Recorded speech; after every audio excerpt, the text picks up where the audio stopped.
stitchers, and welcome back to my channel today. Thank you for tuning in. It is Friday morning. I've just got up and got ready to go to work, but I thought I would just film a quick video to have a chat about the first episode of the sewing bee that was on this week. It's great to see the bee back on our screens, and it was a fantastic first episode. If you've not watched it already, you need to go and check it out. It should be available on iPlayer. But yeah, great, and it's excellent to see sewing on primetime TV, BBC One, so that's great. So this week the contestants had to make wardrobe basics. That was the theme. If there's a funny noise, it's my cat scratching at the door. Anyway, so the first challenge, the pattern challenge, was to make a basic shell top. So I've had a little look through the patterns that I've got in stock, and I thought I'd show you a few recommendations. So for shell tops, one of the ones I recommend really regularly to customers, especially beginners, is New Look 6483. I will pop you a better cover picture in here. So you can see from the pattern there's a range of options, and a little basic shell top is one of them. And there's also a t-shirt variant, so it's for wovens, nice and easy and straightforward.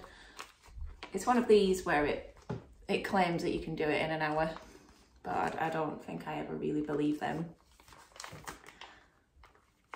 No, I like to take my time over things. So yeah, that's a really good one. The only downside with New Look is their size ranges are quite limited. They only go up to a US 16. So that's going to be around a UK 14, which it's not amazing. And it's a shame because the designs are lovely, but their size inclusivity is poor. So that's one option if the sizing works for you.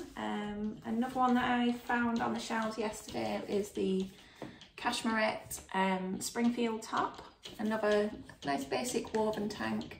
And these are a great place to start if you are new to sewing and you want to make a first garment, because you can just use a nice crisp woven fabric that's going to behave while you're sewing it. And they use minimal fabric as well, because there's no sleeves. You can usually, I'd probably say you could get one out of a metre, just over a metre, which makes them a nice economical sew as well.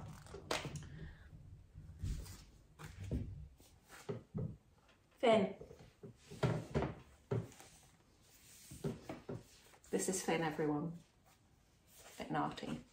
Okay. And the other option that I found on my shelves, which is slightly different, is the Nielsen Eucalypt tank. Slightly different construction on this one to the one that they were doing on the bee, so not with the facings and needing to bag out. I think this one has bias tape around the neck, so it's a much more relaxed sort of casual fit, and you can see here on the pattern cover it's been lengthened into a dress, so there's that option too. So I just thought I'd include that because it's similar but maybe a little bit more casual in between. So that's shell tops. Fabric wise, you want to be choosing something woven, not knit, for these patterns, and something that's light and is going to press well, so you get the armholes pressed nicely. So basically any cotton would be fine, a nice viscose. I've got some examples to show you here, which will work for both the shell top and for the what did they call it, the made to measure challenge. That's the one. I don't think my brain's firing yet. Let's have some coffee. Yeah, so the made to measure challenge was for a buffet dress. Now I don't think, from the last couple of days, what I've seen online, I am the only one that didn't know what a buffet dress is. I actually haven't heard of anybody within the sewing community that has heard that term before, so I'm going to stick my neck out and say that they made it up. So the premise of a buffet dress is that it's a long sort of midi to maxi length dress with tiers usually, loose waisted, just loose fit all together. The ones that the contestants made on the show were beautiful. There was some really stunning examples made up. And the first place that my mind went, because I was wearing it on that day, was the Tilly and the Buttons Indigo dress. Now on the cover here on Romana it's in a top version, but you can do it as a dress. And if you look on Tilly's website, she also sells an add-on pack for adding further tiers to the bottom, so it makes it even bigger. And it probably goes without saying as well that the Lyra dress that I featured in my last video, would also work with more of a formal shirt top, but the Indigo is quite relaxed. The Indigo's another good one if you're sort of new to garment making, or if you're doing sort of a second garment, because there's no closures, it's just a pull over the head type thing. But yeah, I was wearing mine on Wednesday and I loved it. It's really, really comfortable. I'm not sure how I feel about calling it a buffet dress, to be honest. It's, I don't know, it sounds a little bit, it's just an odd term. I would have just called it a tiered dress or a loose fitting smock dress or something like that. But yeah, anyway, buffet is what they've gone with, so that's a new term. Let's see if it catches on. So Indigo, excellent option. I also had a look in my pattern box, and Simplicity 8872 is also a great option. Again, a relatively loose fitting waist, no zips or anything, and you've got a lot of skirt options on there. My mum's recently made this dress and it looked really pretty. And that's got a tiered skirt. You can always play around with tiers as well. If you're feeling confident, you can customise them, add extra ones in, or lengthen them, shorten them. They're quite sort of flexible. That's a nice option. This is the Megan Nielsen Sudley. Again, a nice soft fitting waist, very similar to the Indigo, but with a nice tie at the neck. I think that's really pretty actually. Nice sleeves, and you've got the option to make that into a top with a little Peter Pan collar there, so that's a good sort of versatile pattern. Like that. Okay, I'm going to throw this one in here because I don't know if it technically comes as a buffet dress, but I think it's very much off that style with the sort of soft long skirt with the tiers on. This is Simplicity 9013, otherwise known as a Cynthia Rowley dress, because this made quite a stir when it was released. I think a lot of people wanted to sew this. So I think that's worth including as a popular option, but that does have a zip in the back. So maybe not quite as beginner friendly, but very, very chic and stylish.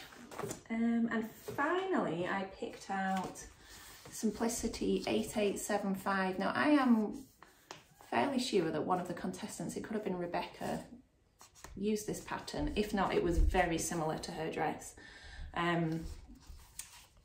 It's a little bit more structured, this one, but you've got the tiers on the bottom and the long skirt, and it's just very, very pretty. So those are the patterns. Fabrics wise, I'm going to group them together because I think for both your shell top and your buffet dress, you could, you know, it's the same sort of materials. So we are talking lightweight wovens. I think the most classic example of this would be cotton, and this is a cotton lawn.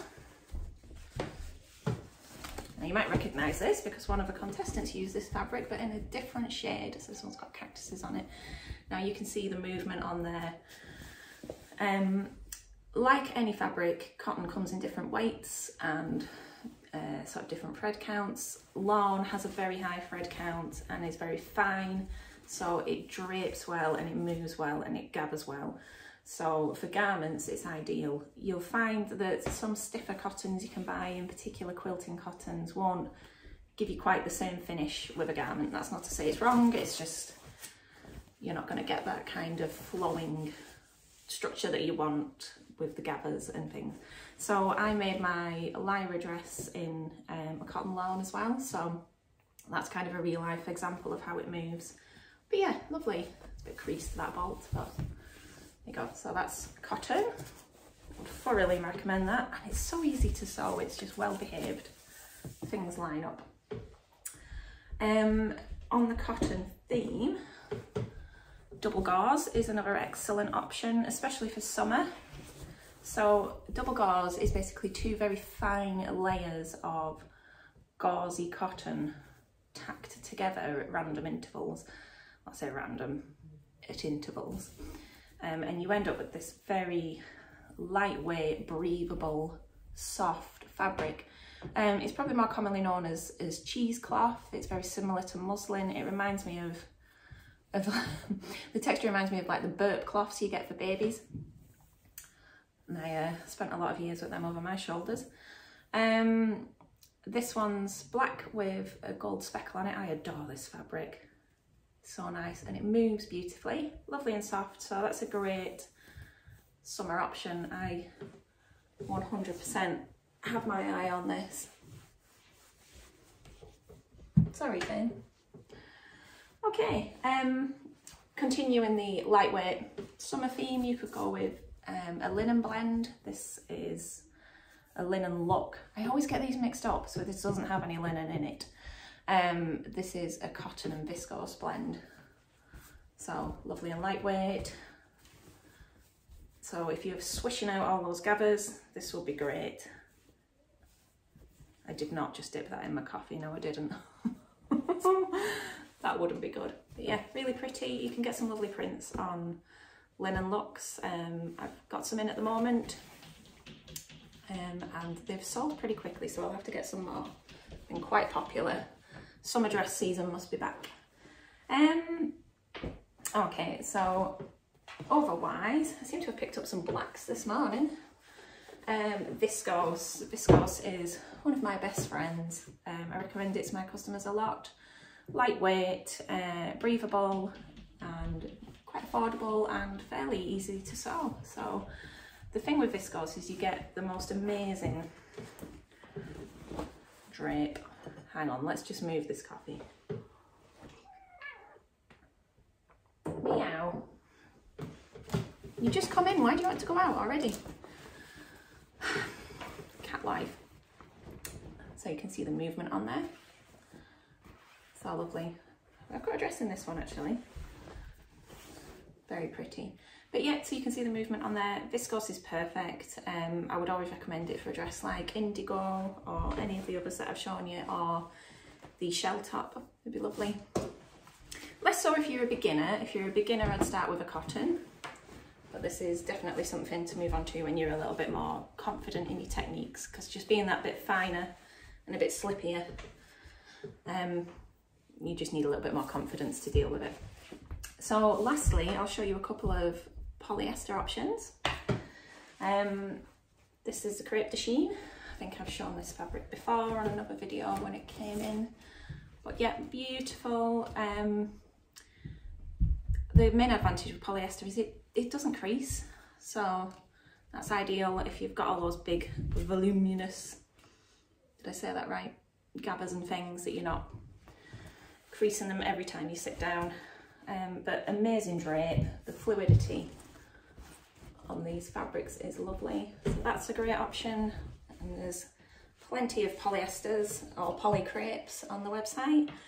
And finally, there's just a little bit of this one. I'll just show you. Peach skin is another fabulous choice for all of those patterns that I've shown you.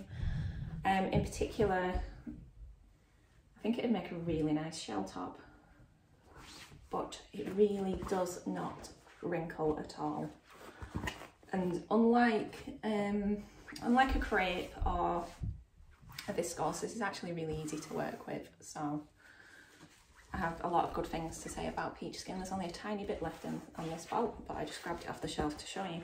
So I hope that's been helpful. Hopefully I'll try and make one of these each week if I've got the resources to do so. But I hope you're enjoying the beat, and it's great to see it back on our screens. And I am off to work now, hopefully to see lots of your lovely faces. So thank you for tuning in. If you enjoyed this, please like and subscribe. That would be great, and I will see you soon. Have a lovely day.